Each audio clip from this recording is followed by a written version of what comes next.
This is how the other half live in Cambodia, next to the railway tracks, sheltered from the elements by just a few sheets of plastic. Unvani and her 4 remaining kids have called this place home for more than 10 years. 2 others left looking for better prospects. 4 others died. The family relies on the $1.50 a day that 13-year-old Ashuk earns shining shoes.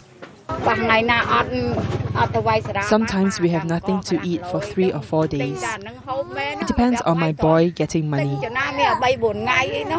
Around 2.6 million Cambodians live in extreme poverty, and the situation is getting worse with a rise in food prices and a decline in the economy.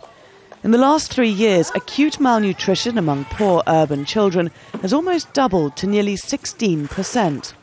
Why are the figures important? Well, 15% is the cutoff that we normally use for a humanitarian emergency. Okay? So we're looking at what is still a small segment of the population, but it's a small segment that really is in a bad way.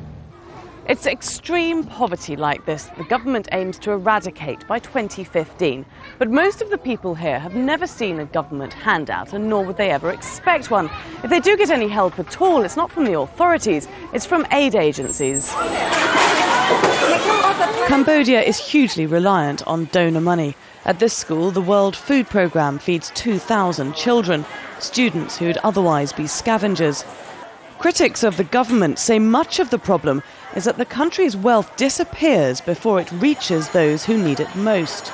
The money from the donor go to the government, but the money from our resources to the pocket. It is wrong, and I don't know why the donor country. Why? It still give money more and more. The government brushes such allegations aside.